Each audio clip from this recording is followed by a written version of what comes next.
وسیدنا حسن وسیدنا حسین۔ بسم اللہ الرحمن الرحیم۔ السلام علیکم ناظرین، پروگرام صبح نور کے ساتھ آپ کا میزبان نذیر احمد غازی حاضر ہے۔ ناظرین کرام، حضرت ابو انیس محمد برکت علی صاحب رحمہ اللہ کی مشہور تالیف اسماء النبی الکریم صلی اللہ علیہ وآلہ وسلم سے ایک اسم مبارک پڑھنے کی سعادت حاصل کر رہا ہوں۔ سیدنا الشاہد صلی اللہ علیہ وآلہ وسلم، ہمارے سردار حق و صداقت کی گواہی دینے والے، درود و سلام بھیجے اللہ آپ صلی اللہ علیہ وسلم، آپ کی آل پاک اور آپ کے صحابہ کرام پر۔ حضرت مقدام بن مادی کرب رضی اللہ تعالیٰ عنہ سے روایت ہے کہ حضور نبی کریم صلی اللہ علیہ وسلم نے ارشاد فرمایا، اللہ تعالیٰ کے ہاں شہید کے لیے 6 انعام ہیں۔ سب سے پہلے اس کی بخشش ہو جاتی ہے، شہادت کے وقت جنت میں اپنا ٹھکانہ دیکھ لیتا ہے، عذاب قبر سے محفوظ اور قیامت کی فضل اکبر سے مامون ہو جاتا ہے، اس کے سر پر وقار کا تاج رکھا جاتا ہے جس کا ایک نگینہ دنیا اور دنیا کی ساری چیزوں سے بہتر ہے، جنت کی 72 حوروں سے اس کا بیعہ ہوتا ہے اور اس کے 70 عزیزوں کے حق میں اس کی شفاعت قبول کی جاتی ہے۔ ناظرین کرام، آج ہم ایک ایسی ہستی پاک کا ذکر کرنے کی سعادت حاصل کر رہے ہیں جو شہید احد ہیں، جنہوں نے وہ جو غیر مشروط محبت اور لا محدود وفاداری ہے اس کا عملی ثبوت فراہم کر دیا، جنہوں نے رحمت کونین صلی اللہ علیہ وسلم کے ارشاد کی اس طرح تعمیل کی کہ صحابہ کرام کے لیے بھی وہ ایک مثال بن گئی۔ یہ وہ تھے جن کو سامنے نظر آ رہا تھا شہادت کے اس کے علاوہ اب کچھ ہو نہیں سکتا، اس کے باوجود اپنے سے کئی گنا زیادہ طاقتور تعداد کے اعتبار سے، اسلحے کے اعتبار سے جو دشمن تھا، اس کے باوجود یہ جس طرح آخر دم تک جو ہے وہ دشمنوں سے لڑتے رہے اور ان کو انہوں نے ہزیمت پہنچائی، اور اس کے بعد ان کی شہادت کس طرح ہوئی، میری مراد ہے شہید احد حضرت عبداللہ بن جبیر رضی اللہ تعالیٰ عنہ۔ ناظرین کرام، آج میں اپنے انٹرو کو ایک اور ہی انداز سے آپ کی خدمت پیش کرنا چاہتا ہوں۔ حفیظ جلندری صاحب سے بہتر مجھے کہیں اور کوئی چیز ملی نہیں۔ انہوں نے کہا کہ رحمت کونین صلی اللہ علیہ وسلم نے یہ جو 50 آدمی ایک ٹیلے پہ مقرر کیے تھے، وہ واقعہ انہوں نے لکھا ہے۔ کہتے ہیں کہ 50 افراد تیر انداز ایک ٹیلے پہ ٹھہرائے، قسم ان کو دلائی اور یہ الفاظ فرمائے کہ یہ گھاٹی بہت ہی سخت ہے، اللہ کے بندو مثال کوہ ڈٹ جاؤ یہاں، اے کوہ ماں بندو، تمہیں تاکید کرتا ہوں کہ تم قائم یہیں رہنا، بہم ایک دوسرے کے متصل رہنا، قرین رہنا، شکست و فتح کی اچھی بری کوئی بھی صورت ہو، تمہاری رائے میں ہم کو مدد کی بھی ضرورت ہو، غرض مردان تیر انداز پشتے پر ہوئے قائم، نظر میں تاکہ رکھیں درائے مخدوش کو دائم، کہے بہر نصیحت اور بھی کلمات خیر ان پر، معین کر دیے افسر یہاں ابن جبیر ان پر، اور ادھر ٹیلے کے تیر انداز بھی تھے محو نظارہ کہ پسپا ہو کہ لشکر دشمنوں کا بھاگ اٹھا سارا، نظر آئی گریزاں جب نمود و نام کی دنیا، وہ سمجھے تھے کہ فاتح ہو گئی اسلام کی دنیا، نظر آئے مسلمان محو جب فکر غنیمت میں، تو دلچسپی ہوئی ان کو بھی اب ذکر غنیمت میں، اٹھی ایک موج بےتابی قلوب اہل سولت میں کہ ہم بھی چل کے شامل ہوں حصول مال و دولت میں، ہوئے مانے مگر اس راہ سے ابن جبیر ان کو، سنایا پڑھ کے فرمانے امام اہل خیر ان کو، کہا تم سب کو اس ٹیلے سے ہٹنے کی مناہی ہے، یہیں ٹھہرو کہ یہ تاکید محبوب الہی ہے، شرف تم کو ملا ہے آج پشت بان بننے کا، کرو ہرگز نہ تم اقدام نافرمان بننے کا، پیمبر نے بڑھایا ہے تمہاری قدر و قیمت کو، نہ سمجھو حکم ہادی سے فضو مال غنیمت کو، تمہیں ہر حال میں قائم یہیں رہنے کی تلقین ہے، یہ ارشاد پیمبر ہے، یہ حکم ہادی دی ہے۔ جی آگے جو انہوں نے کہا وہ بعد میں عرض کروں گا. میں اپنے مہمانوں کا تعارف کرا دوں. میرے ساتھ حدیث ہیں علامہ محمد ظہیر بٹ صاحب، ان کے ساتھ شاہ ابو المالی رحمۃ اللہ علیہ کے سجادہ نشین صاحبزادہ سید زین العابدین صاحب ہیں، اور ان کے ساتھ نوجوان اسکالر پروفیسر ناصر محمود. آخر میں صغیر احمد نقشبندی سے میں منقبت آپ حضرات کو سنواؤں گا. میں ابتدا کر رہا ہوں جناب علامہ محمد ظہیر صاحب سے. جی علامہ صاحب. بسم اللہ الرحمن الرحیم. بہت شکریہ جناب غازی صاحب. آج کی ہماری ممدوح شخصیت کا آپ نے بڑا ہی جامع اور معنی تعارف جو ہے وہ پہلے ہی کروا دیا ہے. سرفروشی و جانثاری میں، محبت و اطاعت شیاری میں یوں تو آقا کریم صلی اللہ علیہ وآلہ وسلم کا ہر غلام بے مثل و با کمال ہے، لیکن جس سرفروشی، جانثاری، استقامت کا مظاہرہ حضرت سیدنا عبداللہ بن جبیر رضی اللہ تعالی عنہ نے غزوہ احد میں فرمایا ہے، وہ اپنی مثال آپ ہے. آپ ملاحظہ فرما رہے ہیں کہ سامنے موت رقصاں ہے، اور اپنے سے 4 گنا بڑا دشمن تمام تر سامان حرب و ضرب کے ساتھ مسلمانوں کے خون کا پیاسا بن کر ان پر ٹوٹ پڑا ہے. اس کے باوجود آپ کا اپنے محبوب کریم صلی اللہ تعالیٰ علیہ وآلہ وسلم کے فرمان مبارک پر کامل یقین، اور اپنے تمام دوستوں کو اس طرف متوجہ رکھنے کا جو جذبہ ہے، یہ پوری امت مسلمہ کے لیے ایک نمونہ ہدایت ہے کہ حالات کیسے بھی ہو جائیں اور زمینی حقائق تمہارے کتنے بھی خلاف کیوں نہ ہوں، اور دشمن چاروں طرف سے حملہ آور ہو کر تمہیں صفحہ ہستی سے مٹانے کی ناپاک کوشش لے کر کسی طریقے سے بھی آ جائے، اور بچنے کی کوئی صورت بھی نظر نہ آئے. جی بالکل. اور تمہیں کسی طرف سے بھی معمولی سی بھی روشنی کی کوئی بھی کرن نظر نہ آ رہی ہو، تو پھر بھی اللہ کریم کی ذات پہ کامل یقین اور اپنے محبوب کریم صلی اللہ علیہ وسلم کے دامن کرم سے مکمل وابستگی، یہی تمہارے لیے ذریعہ نجات ہے. تمہیں نتائج کیسے بھی ملیں اور واقعات کیسے بھی ہوں، اور اس کے رزلٹ تمہاری توقع کے مطابق ہوں یا نہ ہوں، تمہارا کام صرف یہ ہے کہ اپنے محبوب کریم کے دامن کرم سے وابستہ رہو، اور جو مشن تمہیں سونپا گیا ہے اس مشن پر تم مکمل طریقے سے ڈٹے رہو. وہ جو اقبال نے فرمایا تھا کہ برتر از اندیشہ سود و زیاں ہے زندگی، ہے کبھی جاں اور کبھی تسلیم جاں ہے زندگی.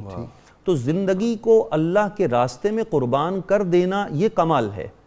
جو اللہ کے بندے ہیں وہ کبھی نہیں سوچتے کہ ہم اپنی زندگی میں ہی اپنی قربانیوں کا ثمر دیکھیں، اور جس مشن کے لیے ہم چلے ہیں اس کے نتائج اور اس کے ثمرات ہماری زندگیوں میں ہی ہمیں نظر آئیں.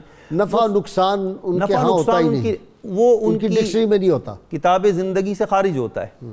ان کے سامنے صرف اور صرف اپنے محبوب حقیقی کے ساتھ جو کامل عہد ہے، جو بیعت ہے، جو ان کی لامحدود اطاعت ہے، جو آپ اکثر ذکر فرمایا کرتے ہیں، بس یہ چیز ان کے پیش نظر ہوتی، اور پھر اس کے اثرات و نتائج اللہ کریم پوری دنیا کو عطا فرما دیتا ہے.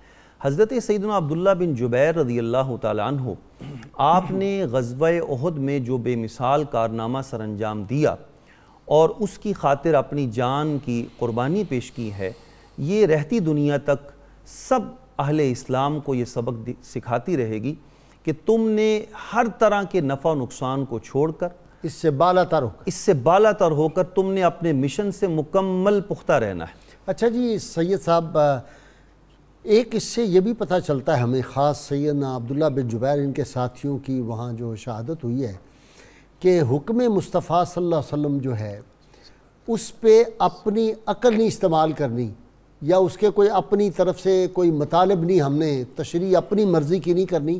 جو حکم ہو گیا اگر وہ واضح ہے تو اس کی تشریح میں بھی آپ نے کوئی غلط نہیں کرنی. وہ جو حکم ہے ہو بہو ان الفاظ پہ عمل کرنا ہے.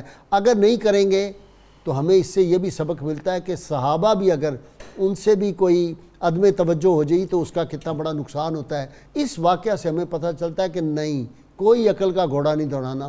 سرکار نے فرما دیا یہاں سے نہیں ہلنا، یہاں سے نہیں ہلنا، اس کا یہی مطلب ہے. جی بسم اللہ الرحمن الرحیم، صلی اللہ تعالیٰ علی النبی الامین وعلی آلہ وصحبہ اجمعین.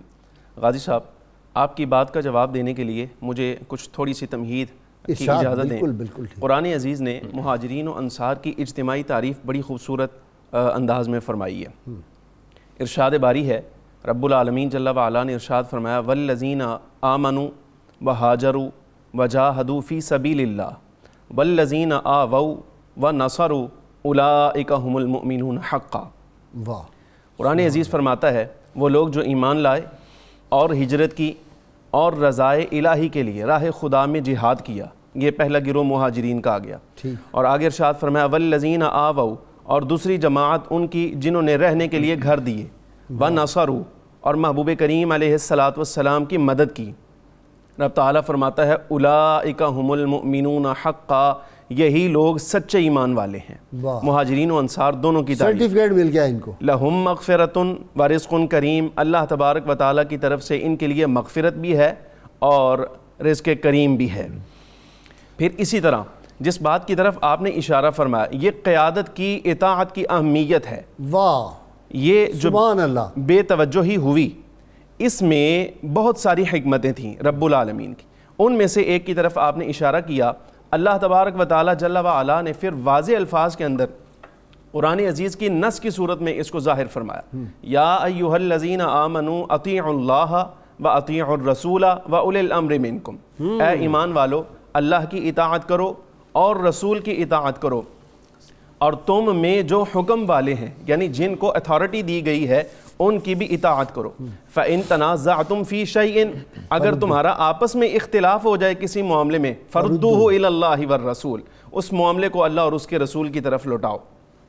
اب اس میں ہم دیکھتے ہیں جس وقت صحابہ کرام رضی اللہ تعالیٰ عنہ مجمعین حضور کے پیچھے گئے ہیں، یعنی چونکہ احد میں تو یہ افواہ بھی پھیل گئی نا کہ آقا دو عالم علیہ السلام کو شہید کر دیا گیا، تو اس مقام کو چھوڑنے کی ایک وجہ یہ بھی تھی کہ ہم حضور کی حمایت میں آئے، سرکار دو عالم صلی اللہ علیہ وسلم کی اطاعت میں آئیں اور حضور کی حفاظت کے لیے نیچے آئیں۔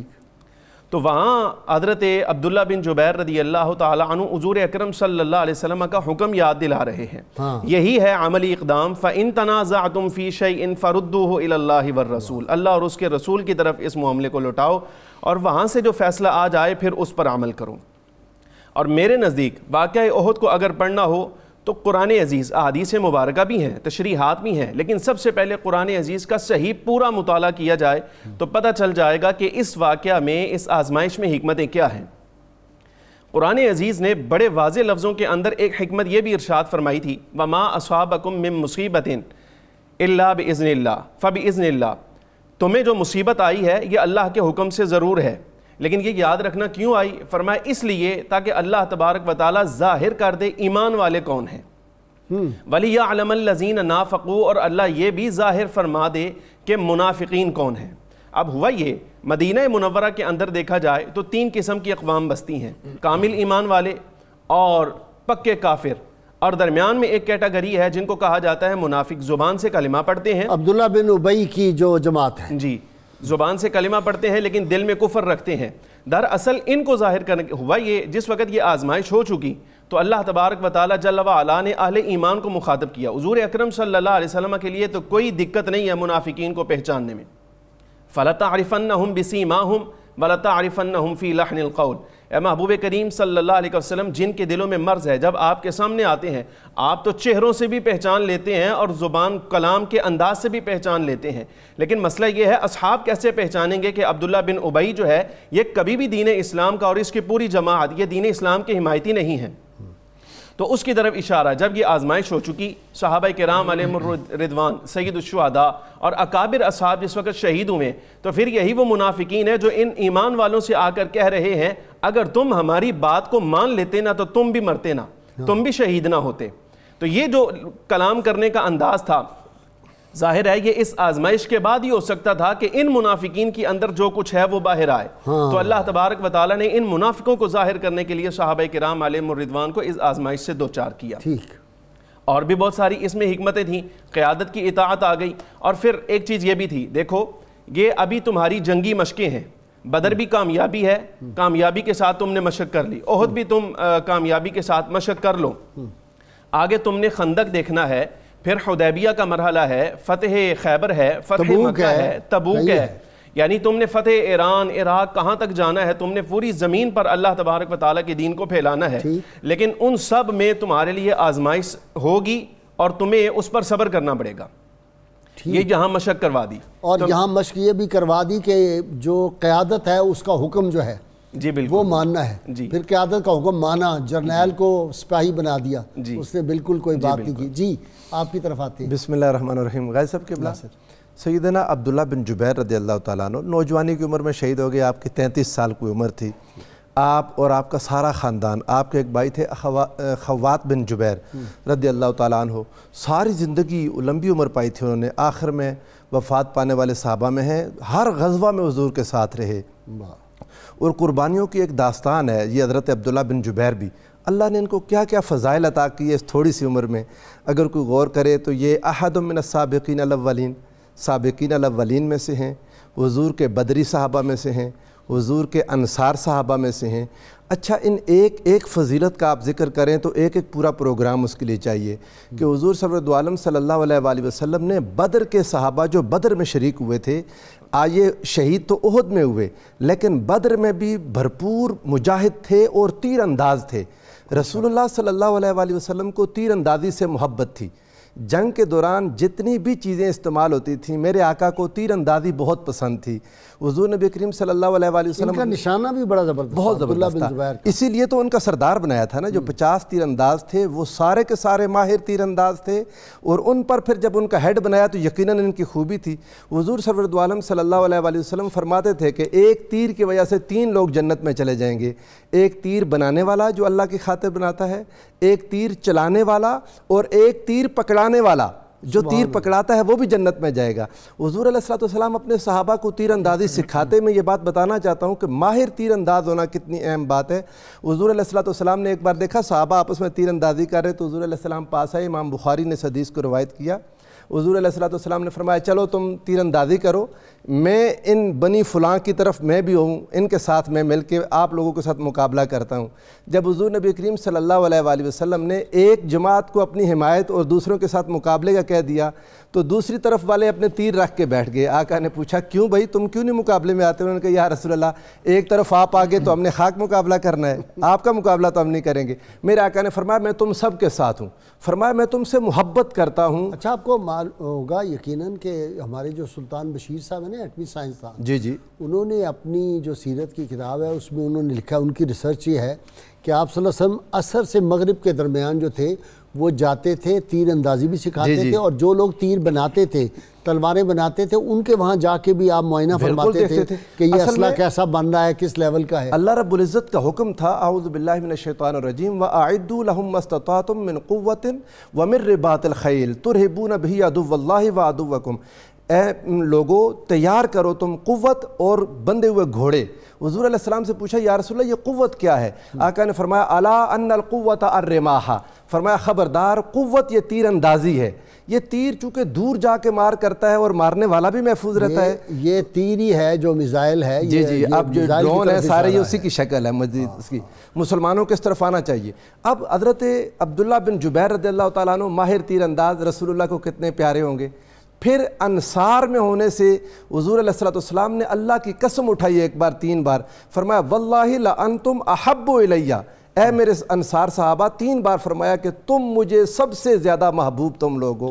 پھر آقا علیہ السلام ان سے فرماتے تھے انتم کرشتی وعیبتی, میرے صحابہ تم میرا کنبہ ہو, تم میرا راز ہو, تم میرے ساتھی ہو. پھر حضور علیہ السلام نے بدر کے صحابہ کی جو فضیلت بیان کی, عبداللہ بن جبیر ان میں بھی ہیں کہ حضرت جبریل امین نے آ کے پوچھا یا رسول اللہ آپ اپنے بدری صحابہ کو کیا گنتے ہیں؟ حضور نے فرمایا وہ ہمارے خیار ہونا, وہ ہم میں سب سے بہترین لوگ ہیں. حضرت جبریل امین کہنے لگے یا رسول اللہ حال یہ ہے آسمانوں سے جو فرشتے بدر کے دن اترے تھے مسلمانوں کی مدد کے لیے, فرشتوں میں بھی وہی افضل ہے جو بدر میں شریک ہوئے بھائی. وہ جو صحابی کیا نام تھا اس میں گرامی ان کا, جو غلطی سے جنہوں نے وہ رکہ دے دیا تھا اہل مکہ کو فتح مکہ کے وقت, حاتب بن ابی بلتہ رضی اللہ تعالیٰ عنہ, تو حضرت عمر فاروق رضی اللہ تو بہت جلال میں تھے, آپ نے کہا اس کی گردن اتار دیں. تو کیا فرمایا آپ صلی اللہ علیہ وسلم کا, یہ بدری ہے. بدریوں کے پہلی پچھلی سب خطائیں معاف, کلین چٹ رضی اللہ عنہ وردو عنہ, یہ سیدھے جنتی. سبحان اللہ, یہ ان کو مل گئی تھی. تو حضرت عبداللہ بن جبیر رضی اللہ تعالیٰ عنہ کے یہ جو فضائل ہیں اور مناقب ہیں، اگر کوئی دیکھے ویسے ان کا ذکر تفصیل کے ساتھ آ نہیں سکا، نہ ان کی مرویات، اور یہ صرف ان کا معاملہ نہیں ہے. دیکھیں نا، نہیں اس میں بات یہ ہے کہ شروع کے زمانے کے ایک تو ایج ہے، پھر شروع میں ہی شہید ہو گئے، 3 ہجری میں تو 3 ہجری میں تو ان کا وصال ہو گیا ہے. جی جی. تو اس وجہ سے پھر وہ جو ہے وہ ابھی اس پہ ریسرچ ہو رہی ہے. مجھے کچھ لوگوں نے بتایا کہ ابھی کچھ جو ہے عالم عرب میں کچھ کام ہو رہا ہے، اس پہ انشاءاللہ ہوگا. اچھا جی بٹ صاحب، ایک دلچسپ بات یہ پروفیسر ناصر نے اس طرح توجہ دلائی، بدری صحابہ.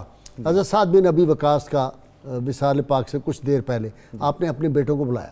آپ نے کہا یار اندر جاؤ، اندر والے کمرے میں نا ایک بکسا پڑا ہوا ہے، اس کو تالا لگوا وہ لے آؤ.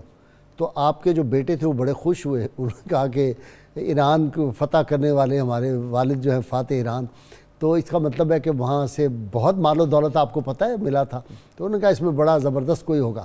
تو انہوں نے وہ پرانے زمانے کا وہ تالا نہیں ہوتا جس کے اندر چابی چلی جاتی تھی، وہ والا تالا کھولا، وہ لوہے کا ڈبہ جو تھا، تو اس میں سے بوسیدہ کپڑے نکلے. تو وہ بیٹے ان کے بڑے حیران ہوئے. آپ نے فرمایا یہ بدر میں نے لباس پہنا ہوا تھا، تو میں نے اس کو سنبھال کے رکھا ہوا تھا، جب میں فوت ہو جاؤں تو اس میں مجھے دفنانا. یہ ہے بدری صحابہ کی شان. جی سبحان اللہ. غازی صاحب، صحابہ کرام رضوان اللہ علیہم اجمعین کا تذکرہ بڑا حسین چل رہا ہے. بدر کے صحابہ ہوں یا احد کے صحابہ ہوں، یہ بات تو طے شدہ ہے کہ صحابہ کرام رضوان اللہ علیہم اجمعین کی پوری جماعت امت مسلمہ کی مقتدا اور پیشوا ہے، نجوم ہدایت ہیں. نجوم ہدایت ہیں.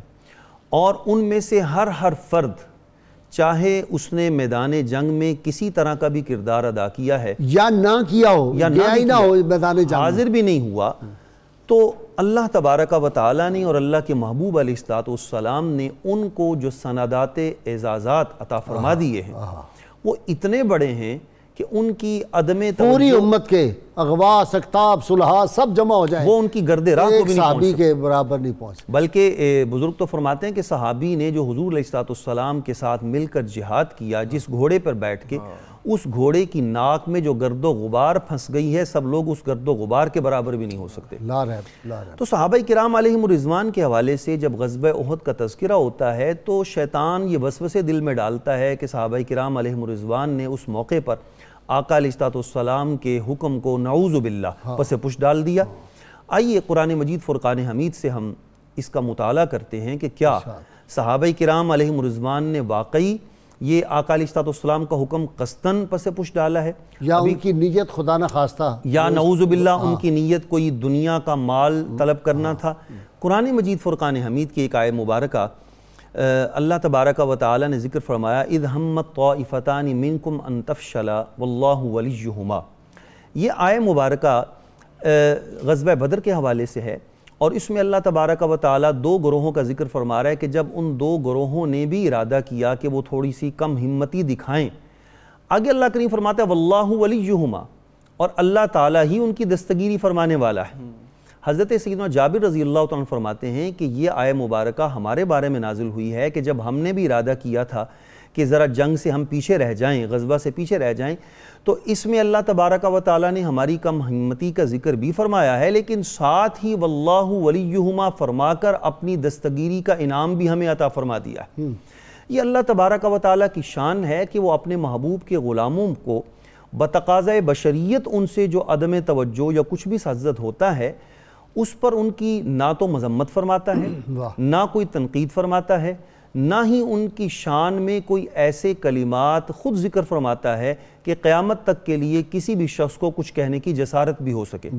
دیکھیے ابھی ان حکمتوں کا ذکر قبلہ شاہ صاحب فرما رہے تھے کہ صحابہ کرام علیہم الرضوان نے جو عدم توجہ کی وجہ سے یہ کام کیا اور جنگ کا پانسا تھوڑی دیر کے لیے پلٹ گیا، تو اس کی حکمت ذکر کرتے ہوئے اللہ کریم خود فرماتا ہے وَلِيُمَحِّصَ اللَّهُ الَّذِينَ آمَنُوا وَيَمْحَقَ الْكَافِرِينَ. اب دونوں طرف نقصان ہوا ہے، دونوں طرف تکلیف پہنچی ہے دونوں جماعتوں کو، لیکن اللہ تبارک و تعالیٰ نے دونوں جماعتوں کا ذکر کس انداز میں فرمایا؟ فرمایا وَلِيُمَحِّصَ اللَّهُ الَّذِينَ آمَنُوا. ایمان والوں کو یہ تکلیف اس لیے پہنچائی گئی ہے تاکہ اللہ تعالیٰ ان کو نکھار دے.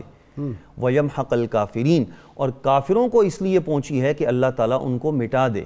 یہاں اللہ تبارک و تعالیٰ اپنی حکمتیں بھی ذکر فرما رہا ہے اور اس کے ساتھ ساتھ ہمیں حسن ادب کی تعلیم بھی دے رہا ہے کہ جن صحابہ کرام سے یہ عدم توجہ سرزد ہوئی ہے، اللہ تعالیٰ فرما رہا ہے کہ میں ان کو نکھارنا چاہتا ہوں، ان کو مزید پاک کرنا چاہتا ہوں۔ تو جب اللہ کریم فرما رہا ہے کہ میں ان کو پاک کرنا چاہتا ہوں، تو آج کس کی جسارت ہو سکتی ہے کہ ان پاک ہستیوں کے بارے میں زبان تان دراز کرے اور نعوذ باللہ یہ کہے کہ وہ بھاگ گئے تھے، نعوذ باللہ، یا انہوں نے پیٹھ دکھائی، یا انہوں نے ایسی۔ دیکھیں اللہ تبارک و تعالیٰ ایک اور مقام پر سورہ آل عمران کی آیت نمبر 152 میں فرماتا ہے، میں ذرا تفصیل سے تھوڑا سا مجھے ٹائم دیجیے کہ میں عرض کرنا چاہتا ہوں۔ اس میں اللہ تبارک و تعالیٰ، فکرہ میرا بیچ میں شامل کر دیں اور آپ کی گفتگو جاری رہے جی کہ صحابہ کرام نعوذ باللہ من ذالک جو یہ ہرزہ سرائی کرتے ہیں کہ جی وہ 2-4 صحابہ رہ گئے، باقی سب بھاگ گئے، سب بھاگ گئے، تو 70 کیسے شہید ہو گئے؟ اتنی بڑی تعداد جو ہے وہ کیسے شہید ہو گئے؟ جی یقیناً آپ کی بات بالکل درست ہے۔ غازی صاحب قرآن مجید 152 نمبر آیت سورہ آل عمران میں اللہ کریم فرما رہا ہے، منکم من یرید الدنیا ومنکم من یرید الآخرہ ثم صرفکم عنہم لیبتلیکم۔ یہ الفاظ مبارکہ پڑھ کے بہت سے لوگ ٹھوکر کھا جاتے ہیں۔ منکم من یرید الدنیا، تم میں سے کوئی دنیا چاہتا ہے، ومنکم من یرید الآخرہ، اور کوئی آخرت چاہتا ہے۔ بظاہر اس سے یہ لگتا ہے کہ نعوذ باللہ صحابہ کرام نے مال غنیمت کے لالچ میں یہ کام کیا تھا، اس لیے ان کو دنیا طلبی سے تعبیر کیا گیا اور دوسرے لوگوں کو، دوسرے صحابہ کرام کو آخرت سے۔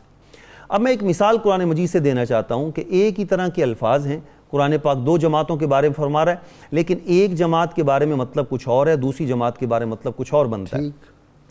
اصل میں ہوتا یہ ہے کہ جب ہم لوگ دنیا طلبی کی بات قرآن سے پڑھتے ہیں تو ہم اپنے اوپر قیاس کر لیتے ہیں، جیسے ہم دنیا کے پجاری ہیں، شاید نعوذ باللہ وہ ہستیاں بھی ایسی تھیں، جیسے کہ شاہ صاحب نے فرمایا وہ تو مال غنیمت میں مدد کرنے کے لیے آئے تھے، نہ کہ نعوذ باللہ مال غنیمت سمیٹنے کے لیے، اور مال غنیمت سمیٹ سکتے بھی نہیں۔ یعنی یہ تھوڑا ہی ہے اسلامی جب مال غنیمت سمیٹ جو میں نے سمیٹ لیا میرا ہوگا، ایسا تو ہرگز نہیں ہو سکتا۔ وہ حضور صلی اللہ علیہ وسلم کی بارگاہ میں سارا جمع ہوگا، وہاں سے تقسیم ہوگا مال غنیمت، یہ بھی ذہن میں رکھنا چاہیے۔ جی بالکل ایسے۔ تو اب سورہ بقرہ کی آیت مبارکہ ہے، اللہ تبارک و تعالیٰ نے چیلنج کیا ان لوگوں کو جو منکر ہیں اور آقا علیہ السلام پر اترنے والے قرآن کو کلام الہی نہیں مانتے، تو اللہ کریم نے فرمایا وَدْعُوا شُهَدَاءَكُم مِّن دُونِ اللَّهِ، تم اس جیسی صورت بناؤ اور اپنے حمایتیوں کو بلا لو، ان کنتم صادقین، اگر تم سچے ہو۔ اب ان کنتم صادقین کی کلمات آیت نمبر 23 میں بھی ہیں اور آیت نمبر 31 میں بھی ہیں، یہ خطاب ہے منکرین کو، اور اگلا خطاب ہے ان کنتم صادقین گروہ ملائکہ کو۔ اللہ کریم نے فرمایا وَعَلَّمَ آدَمَ الْأَسْمَاءَ كُلَّهَا ثُمَّ عَرَضَهُمْ عَلَى الْمَلَائِكَةِ فَقَالَ أَنْبِئُونِي بِأَسْمَاءِ هَؤُلَاءِ إِن كُنتُمْ صَادِقِينَ۔ اے گروہ ملائکہ، اے فرشتو، اگر تم سچے ہو تو تم ذرا ان کے نام تو بتاؤ۔ اب اگر ان کنتم صادقین کے کلمات دونوں جگہ پر دیکھے جائیں اور پھر یہ اپنی طرف سے قرآن پاک کی تفسیر کی جائے، تعویل کی جائے کہ دیکھو اللہ کریم جس انداز میں منکرین سے مخاطب ہے، اسی لب و لہجے میں، اسی کلام میں، اسی انداز میں اللہ تعالیٰ ملائکہ کو بھی فرما رہا ہے، تو نعوذ باللہ اس کا مطلب ہوا کہ اللہ کی نگاہ میں ملائکہ اور منکر برابر ہو گئے، حالانکہ وہ تو معصوم ہے۔ صحیح۔ اس سے یہ مثال میں نے صرف اس لیے عرض کی ہے، اس کی جیسی 20 مثالیں قرآن پاک میں موجود ہیں کہ الفاظ اگر آ جائیں تو اس سے اپنے اوپر قیاس مت کیجیے، اور بتوں کی آیتیں اولیاء پہ نہ یقیناً یہ خارجیوں کا طریقہ۔ مجھے لینی بریک کا گفتگو جاری رہے گی۔ ناظرین اکرام، بہت مختصر وقفہ ہوگا، درود پاک پڑھتے سنتے ہیں، ہمارے ساتھ رہیے گا۔ وعلى آله وصحبه وبارك وسلم وصحبه وبارك وسلم۔ ویلکم بیک ناظرین کرام، حفیظ جلندری صاحب کے کچھ اشعار رہ گئے تھے۔ کہا یہ ہو نہیں سکتا کبھی منشائے پیغمبر، حصول فتح و فیروزی ہی تھا ایماء پیغمبر۔ خدا نے خائب و خاسر کیا باطل کی فوجوں کو، خس و خاشاک نے پلٹا دیا طوفان کی موجوں کو، اور ہوئی فضل خدا سے ہم کو حاصل آج فیروزی، کرے مال غنیمت سے نہ کیوں اب بہرہ اندوزی۔ غنیمت بعد جنگ احسان ہے، فیضان نعمت ہے، رہے ہم بے نیاز اس سے تو یہ کفران نعمت ہے۔ ہوئی کمزور ہی ملت نگاہ و دل کی ناچاکی، فقط ابن جبیر اور چند ساتھی رہ گئے، باقی یہ چند افراد ٹیلے پر بدستور اب بھی قائم تھے۔ شہادت کی طلب تھی، زخم ہی ان کے غنائم تھے، مگر ابن جبیر اور ان کے ساتھی صادق الایمان ہوئے ان کے مزاحم اور سارے ہو گئے قرباں۔ رہے ترکش میں جب تک تیر برساتے رہے ان پر، ہوئے خالی جو ترکش سنگ لڑکاتے رہے ان پر۔ رسالوں کے سواروں نے بالآخر ان کو آ گھیرا، شہادت کے طلبگاروں نے لیکن منہ نہیں پھیرا۔ کیا چورنگ تلواروں نے چھیلا ان کو بالوں نے، ادائے فرض لیکن کر دیا اللہ والوں نے۔ اور تڑپتے تھے اگرچہ پاک لاشے خاک پر ان کے، ستارے تھے مگر پیشانیے افلاک پر ان کے۔ اور وہ منزل مل گئی لائی تھی جس کی جستجو ان کو، شہادت کے لہو نے کر دیا تھا سرخ رو ان کو۔ جی غازی صاحب، حضرت سیدنا عبداللہ بن جبیر رضی اللہ تعالی عنہ میدان احد میں شہید ہوئے ہیں۔ جی غزوہ احد میں شہید ہونے والے سب صحابہ کرام علیہم الرضوان کو اگر دیکھا جائے تو سید الشہداء خیر الشہداء سیدنا امیر حمزہ رضی اللہ تعالیٰ عنہ کی ذات ہے۔ لیکن اگر حضرت عبداللہ بن جبیر رضی اللہ عنہ کی شہادت کو دیکھیں تو جس طرح سید الشہداء امیر حمزہ شہید ہوئے ہیں، اسی طرح حضرت عبداللہ بن جبیر کی بھی شہادت ہوئی ہے۔ صحیح، یعنی ایسا نہیں ہے کہ صرف تیر لگے اور انہوں نے اپنی جان جو ہے وہ جان آفری کے سپرد کی، نہ ایسا نہیں، بلکہ باقاعدہ ان کے جسد مبارک کے ساتھ بھی ویسا ہی کیا گیا معاملہ جس طرح حضرت سید الشہداء امیر حمزہ رضی اللہ تعالیٰ عنہ ٹکڑے کیا۔ بالکل ایسے ہے۔ اور آپ کے بھائی کہتے ہیں کہ ہم نے آپ کے اعضاء جو ہیں وہ میدان احد سے جمع کیے ہیں کپڑوں میں اٹھا کر۔ یہ شہادت ہے حضرت سید الشہداء کی۔ نیزہ ٹوٹ گیا، تیر ختم ہو گئے، تلوار پکڑی وہ بھی ٹوٹ گئی، پھر پتھر چلائے، یعنی آخر دم تک لڑنے کی انتہا ہے۔ اور میں یہ عرض کر رہا تھا کہ ہم واقع احد کو اگر صرف قرآنی تناظر میں صحیح طرح پورا پڑھیں تو وہاں کہیں گنجائش ہی نہیں رہ جاتی کہ صحابہ کرام علیہم الرضوان میں سے کسی پر تان کیا جا سکے۔ دیکھیں دو ہی جماعتیں تھیں سب صحابہ کرام علیہم الرضوان میں، یا تو وہ شہید ہو گئے یا حیات رہے، یعنی غازی ہوئے۔ جو شہید ہوئے اللہ تبارک و تعالیٰ نے قرآن عزیز میں ان کی بھی تعریف فرمائی، اور جو باقی رہے ہیں اللہ تبارک و تعالیٰ نے قرآن عزیز میں ان کے لیے بھی تعریفی لفظ کہیں۔ سبحان اللہ۔ شہداء کے لیے فرمایا وَلَا تَحْسَبَنَّ الَّذِينَ قُتِلُوا فِي سَبِيلِ اللَّهِ أَمْوَاتًا، تم نے ان شہید ہونے والوں کو، راہ خدا میں شہید ہونے والوں کو مردہ گمان بھی نہیں کرنا، بل احیاء عند ربهم یرزقون، یہ اپنے رب کے ہاں زندہ ہیں، رزق دیے جاتے ہیں، فرحین بما آتاہم اللہ، یہ اللہ کی عطا پر بہت خوش ہیں۔ ٹھیک، یہ ان کی تعریف۔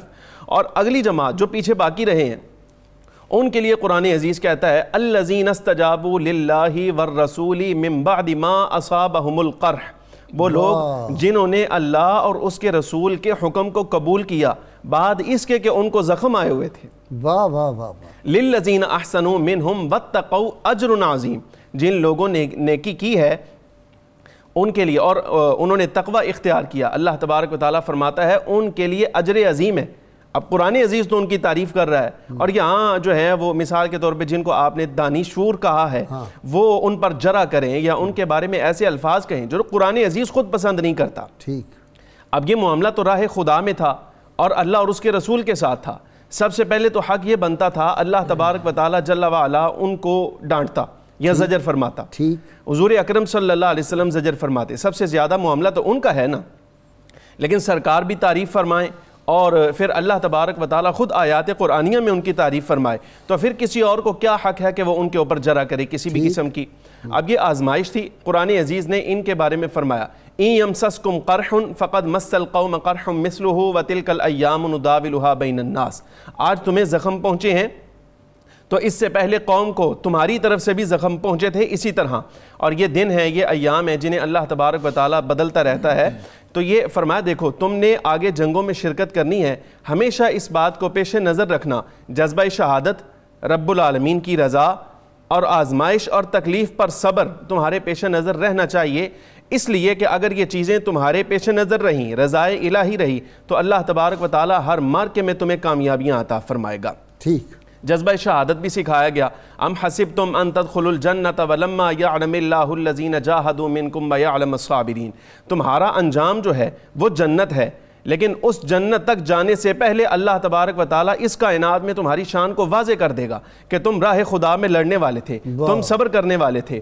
یہ سب چیزیں جب ظاہر ہو جائیں گی تب تمہیں جام شہادت ملے گا, پھر تم جنت تک آؤ گے. جی غازی صاحب قبلہ جنتیوں کا ذکر بہت خوبصورت بات شاہ صاحب نے کی. حضور سرورت عالم صلی اللہ علیہ وآلہ وسلم کے ساتھ صرف 700 صحابہ. آپ دیکھیں مقام شہود پر آ کر عبداللہ ابن ابی اپنے 300 لوگ لے کے الگ ہو گیا. اب یہ چنے ہوئے خالص لوگ تھے حضور کے ساتھ, چنیدہ خالص لوگ تھے, اخیار تھے میرے مصطفیٰ کے, جانثار تھے, اور یہ لوگ جانثاری کی عظیم مثالیں قائم کر چکے تھے. جب ہجرت کر کے جو آئے تھے وہ اپنا سب کچھ چھوڑ آئے تھے. جنہوں نے آ کے اپنے گھر تقسیم کر کے ان کو دے دیے, اپنی کھیتی باڑی میں ان کو حصہ دے دیا, وہ بھی سب کچھ تقسیم کر چکے تھے. یعنی یہ ایسے لوگ نہیں تھے کہ جن کے بارے میں دنیا پرستی, ہوا و ہوس کا کوئی بھی شائبہ کوئی انسان رکھ سکے. اب انسانی سطح پر جب انتہائی مشکلات آ جاتی ہیں, جب عبداللہ ابن ابی وہاں سے نکلا تو 2 گروہ جن کے دلوں میں آیا خیال کہ پتہ نہیں اب کیا ہوگا, اذ ہمت طائفتان منکم ان تفشلا, خدا نے کہا. اللہ تعالیٰ نے ان ساروں کے ساتھ محبت کا اعلان فرما دیا اور فرمایا یہ سارا کچھ جو ہوا وَلِيَعْلَمَ اللَّهُ الَّذِينَ آمَنُوا مِنْكُمْ وَيَتَّخِذَ مِنْكُمْ شُهَدَاءَ. اللہ تم میں سے ایمان والوں کو آزمانا چاہتا تھا اور تم میں سے کوئی شہید لینا چاہتا تھا. یعنی رب ذوالجلال کی حکمت دیکھیں. ایک ساری جب واپس آگے لوگ تو ظاہر ہے وہ بھگدڑ میں کوئی دائیں بائیں آگے پیچھے لوگ ہوئے, کسی نے ان پر تان کرنے کی کوشش کی, اس نے کہا کہ تم فرارون ہو, انتم الفرارون. وہ دکھی ہو کہ حضور علیہ السلام کے پاس آگے آقا یہ شخص نے مجھے ایسے کہا, فرمایا بل انتم الکرارون, غلط کہہ رہا ہے وہ, تم فرار نہیں, تم دوبارہ مڑ کے حملہ کرنے والے ہو. اور واقعی یہی ہوا. حضور سرور دو عالم صلی اللہ علیہ وآلہ وسلم کی انہی صحابہ نے پھر وہ تاریخی کارنامے سر انجام دیے کہ دنیا اس کی مثال پیش نہیں کر سکتی. اور حضور نبی کریم صلی اللہ علیہ وآلہ وسلم نے, میں غازی صاحب آخر میں ایک بات پھر یہی کہنا چاہوں گا, آقا دو جہاں صلی اللہ علیہ وآلہ وسلم کو اپنے ان صحابہ کی قربانیوں کا کتنا احساس تھا. حضور جانتے تھے کہ انہوں نے قربانیاں دی. مہاجرین کے فضائل تو سبحان اللہ کیا ہی ہیں کہ حضور علیہ السلام اور قرآن نے ہمیشہ ان کو انصار سے بھی پہلے ذکر کیا. اب جو انصار تھے, ایک بار حضور علیہ السلام نے ان سے گفتگو کی, کوئی تھوڑا معاملہ تھا, طویل حدیث ہے. آقا علیہ السلام نے ان سے کوئی سوالات کیے. پہلے فرمایا الم اجدکم ضلالا فہداکم اللہ بھی, کیا ایسا نہیں تھا کہ تم گمراہ تھے, اللہ نے تمہیں میری وجہ سے ہدایت دی؟ کیا الم اجدکم متفرقین فجمعکم اللہ بھی, کیا ایسا نہیں تھا کہ تم متفرق تھے, اللہ نے تمہیں میری وجہ سے جمع کیا؟ آقا علیہ السلام نے ان سے فرمایا الم آتکم اعداء فالف اللہ بھی, کیا ایسا نہیں تھا کہ تم آپس میں دشمن تھے, اللہ نے تمہارے دلوں میں میری وجہ سے محبت پیدا کی؟ جب یہ سوال کر چکے نا تو وہ ہر بات پر کہتے تھے بلا یا رسول اللہ, بلا جی ہاں یا رسول اللہ, ایسے ہی تھا. اب حضور کی محبت دیکھیں اپنے انصار صحابہ سے. آقا نے فرمایا انصار تم ایسے کیوں نہیں کہتے, افلا تقولون جئتنا خائفا فآمناک, آقا آپ تم کیوں نہیں کہتے ہیں میرے انصار صحابہ کہ مجھ سے کہو نا کہ جی آپ لوگ پریشان آئے تھے تو ہم نے آپ کو یہاں پر امن اور سکون کی جگہ دی. تم کہو نا وطریدن فآویناک, کہ آپ لوگ ملک بدر تھے تو ہم نے آپ کو جگہ دی. اے میرے انصار تم کیوں نہیں کہتے مخذولا فنصرناک, کہ آپ کو انہوں نے نکال دیا تھا تو ہم نے آپ کی مدد کی. تو صحابہ اکرام کو جب حضور نے یہ بات خود الفاظ بتا رہے ہیں کہ تم ایسے کیوں نہیں کہتے, وہ آگے سے کہنے لگے حضرت انصار صحابہ یا رسول اللہ بل اللہ تبارک و تعالی المن بہ علینا ولرسولہ, آقا ہم یہ کیسے بات کہہ سکتے ہیں, ہم پر تو سارے احسان اللہ اور اس کے رسول کے ہیں. سارے احسان, جی بٹ صاحب سارے احسان, وہ تو ہر وقت احسان مندی رہتے تھے جی, یقیناً. بلکہ ساری امت قیامت تک کے لیے. بلکہ میں ایک اور بات کہتا ہوں جی, ایک امت اجابت ہے اور ایک امت دعوت ہے. امت دعوت بھی کائنات کے سارے انسان جو ہیں وہ رسول اللہ صلی اللہ علیہ وسلم کے احسان مند اگر نہیں مانتے تو پھر آج بھگت بھی رہے ہیں. یہ جو پھر کالے اور گورے کی تمیز شروع ہو گئی اور لڑائیاں شروع ہو گئی, پھر یہ جو تعصب, نسلی تعصب اور رنگ کا تعصب ہے, یہ سرکار نے ختم کیا. یقیناً. سرکار نے خطبہ حجت الوداع نہ دیا ہوتا تو کالے رنگ کا اوباما امریکہ کا صدر نہ بنتا. ایک دلچسپ بات آپ کو بتاؤں, 1948 میں پہلے کالے کو یونیورسٹی میں داخلہ دیا گیا, امریکہ کی یونیورسٹی. پہلے ان کے الگ تھے ادارے, پہلی دفعہ کالے کو, لیکن انہوں نے کہا جی کہ اس کا جو ٹیبل ہے وہ الگ ہوگا. جس طرح یہ ہمیں تو انتظامی طور پہ کرنا پڑتا ہے نا, اتنی دور ٹیبل کالے کا الگ رکھا, کہا گوروں کے ساتھ یہ نہیں بیٹھ سکتا ان میزوں کے اوپر. تو وہاں کا امریکہ میں کالا صدر بن جائے یہ سرکار کے احسان مند ہوگی دنیا. جی غازی صاحب، یہ جو 1948 آپ فرما رہے ہیں، یہ تو اس کا مطلب ہے کہ اسی صدی کی بات ہے، تھوڑا ہی عرصہ ہوا کل کی بات ہے. تو آقا علیہ السلام کی بارگاہ اقدس و اطہر کی کیا شان ہے کہ آپ کے بارگاہ کرم میں جہاں ابو بکر و عمر عثمان و علی رضوان اللہ علیہم اجمعین بیٹھے ہیں، اسی محفل کے اندر سرکار کے غلام بھی بیٹھے ہیں، آزاد کردہ غلام بھی بیٹھے ہیں، اور جس نگاہ کرم سے سرکار ان کو ملاحظہ فرماتے ہیں، اسی نگاہ کرم سے بلکہ اس سے زیادہ شفقتوں بھری نگاہ سے شکریہ بٹ صاحب، آپ تینوں مہمانوں کا بہت شکریہ. جی ناظرین کرام، بہت مختصر وقفہ، درود پاک سنتے پڑھتے ہیں، ہمارے ساتھ رہیے گا. بیک ناظرین کرام، کتاب الشفا کے نسخے کے بعد میں نے ایک بہت اہم اعلان کرنا ہے، اور آپ نے وہ اس وقت تک میرے ساتھ رہنا ہے. دشمن کو مغلوب کرنے کا عمل ہے جی. جو شخص لڑائی اور جنگ کے موقع پر 300 مرتبہ اللہ تعالیٰ کا اسم مبارک یا خالق کو پڑھے گا، انشاءاللہ اس کا دشمن مغلوب ہو جائے گا. شرط یہ ہے کم از کم 11 مرتبہ کوئی بھی درود پاک جو آپ کو آتا ضرور پڑھیں. سیدنا عمر فاروق رضی اللہ تعالیٰ عنہ ارشاد فرماتے ہیں، بڑھاپے سے پہلے جوانی اور موت سے پہلے زندگی کو غنیمت جانو اور ہر لمحہ اللہ تعالیٰ کا شکر ادا کرتے رہو. آج کے روزنامہ 92 میں شہید احد حضرت بن جبیر رضی اللہ تعالیٰ عنہ جو ہیں ان پہ بڑا زبردست مضمون ہے. ناظرین کرام، بہت آج میں غمگین ہوں، اور یہ خبر ہے ثانیہ ارتحال کی. ہمارے اسکالر تھے، آتے تھے، اور عالم اسلام کی بہت بڑی علمی شخصیت حضرت پیر علامہ سید فاروق القادری، سجادہ نشین خانقاہ قادریہ شاہ آباد شریف، گڑھی اختیار خان، خانپور ضلع رحیم یار خان میں، وہ ان کا آج صبح کی نماز کے وقت جو ہے وہ وصال ہو گیا ہے. ان کی نماز جنازہ آج 11 بجے دن وہیں گڑھی اختیار خان میں شاہ آباد شریف میں جو ہے وہ ادا کی جائے گی، اور میاں عبد المنان صاحب جو ہیں وہ ان کی نمازہ جنازہ پڑھائیں گے. ناظرین کرام، سیدنا فاروق القادری صاحب جو تھے میرے مہمان بنتے رہتے تھے، ہمارے پروگراموں میں بھی شریک ہوتے رہے، اور یہ وہ تھے جنہوں نے فتوحات مکیہ 4 جلدوں میں شیخ اکبر محی الدین ابن عربی رحمۃ اللہ علیہ کی کتاب کا بھی آپ نے ترجمہ کیا. اعلیٰ حضرت امور بدعت ان کی کمال کی کتاب ہے. سیدنا عبد القادر جیلانی حیات و تعلیمات پہ کمال کی کتاب، میں نے اس سے اچھی کتاب اب تک نہیں پڑھی. اسی طرح حضرت شاہ ولی اللہ رحمۃ اللہ علیہ کی ساری کتابوں کے انہوں نے ترجمے کیے. کشف المحجوب کا بڑا لاجواب ترجمہ کیا. آخری کتاب انہوں نے جو لکھی وہ یادوں کے خواب تھے، جو انہوں نے مجھے خود جو تھی وہ عطا فرمائی. میرے ہاں تشریف لاتے رہتے تھے. ان کے صاحبزادے بھی جو ہیں وہ بھی بڑے قابل سید صبغت اللہ جو ہیں، ہم ان سے بھی ہمارا سارے ادارے کی جانب سے ان سے ہم افسوس کا اظہار کرتے ہیں، ان کے غم میں شریک ہے ہمارا. اور مولانا عبدالستار خان نیازی مجاہد ملت جو تھے، اور قاضی عبدالنبی کوکر رحمۃ اللہ علیہ، اسی طرح حکیم محمد موسیٰ رحمۃ اللہ علیہ، مفتی محمد حسین نعیمی، مولانا محمد بخش مسلم ان کی بڑی تعریف کیا کرتے تھے. اور ہمارے دوست علامہ اسلم طاہر القادری ایڈوکیٹ اوکاڑا والے، ان کے قریب ترین دوست تھے. یہ اتنی بڑی علمی شخصیت تھے، یہ اتنا بڑا علمی جو ہے ہمارا نقصان ہوا ہے، آپ اس کا اندازہ نہیں کر سکتے. جن لوگوں نے ان کی کتابیں پڑھی ہیں ان کو پتہ ہے کہ یہ خلا وہ ہے جو شاید صدیوں تک پورا نہ ہو سکے. اللہ تعالیٰ سید فاروق القادری صاحب کے درجات کو بلند فرمائے، اور اللہ تعالیٰ ان کے والد گرامی جو تھے ان کی تحریک پاکستان میں بڑی خدمات تھی. اس خاندان کی بڑی خدمات ہیں اسلام کے لیے، تصوف کے لیے، جتنا انہوں نے کام کیا اللہ تعالیٰ ان کے درجات بلند کرے. اور ابھی ہم آپ کو ان کا کلپ بھی دکھاتے رہے، پروگراموں میں وہ شامل ہوتے رہے. ملاحظہ فرمائیے. صاحبزادہ سید محمد فاروق القادری صاحب. سید صاحب، اشارے میں نے چھوٹے چھوٹے دیے، ماشاءاللہ، بسم اللہ. آپ کی ولادت باسعادت علی المرتضیٰ، شیر سارے عنوانات ماشاءاللہ بتا دیے. میں چند گزارشات غالب کے شعر سے کروں گا.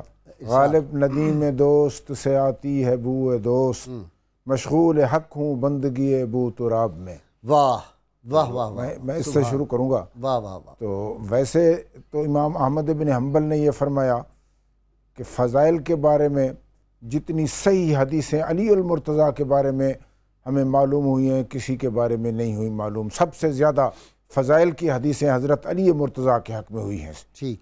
حضور صلی اللہ علیہ وسلم نے فرمایا کہ الناس فی شجرۃ شتیٰ من شجرۃ شتیٰ وانا ولی من شجرۃ واحدۃ. لوگ مختلف خون، مختلف نسلوں، مختلف اقوام، مختلف قبیلوں سے ہیں، میں اور علی ایک ہی نسل ایک ہی خون سے ہیں۔ ناظرین کرام، آپ نے دیکھا سید صاحب کیسی گفتگو فرماتے تھے۔ اللہ تعالیٰ ان کے درجات بلند فرمائے اور رحمت کونین صلی اللہ علیہ وسلم کے سایہ عاطفت میں ان کو عطا فرمائے۔ نعرے کے لیے تیار ہو جائیے تاکہ پھر ہم صغیر نقشبندی سے منقبت سن سکیں۔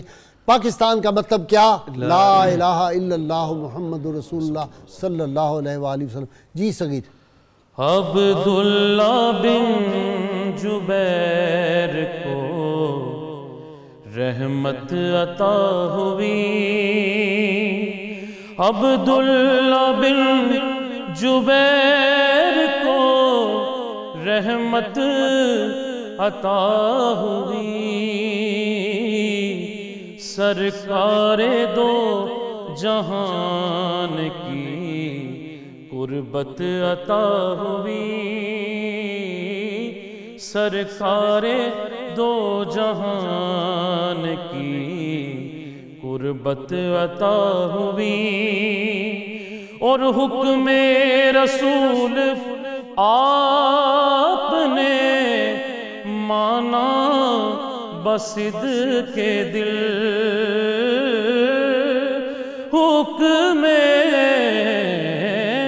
حکم رسول آپ نے مانا بصدق کے دل، کیا خوب ان کو شان عظیمت عطا ہوئی، کیا ان کو خوب شان عظیمت عطا ہوئی، عبداللہ بن جبیر کو رحمت عطا ہوئی، محبوب رب کی ان کو غلامی جو مل گئی، محبوب رب کی ان کو غلامی جو مل گئی، اس نسبت عظیم سے جنت عطا ہوئی، اس نسبت عظیم سے جنت عطا ہوئی،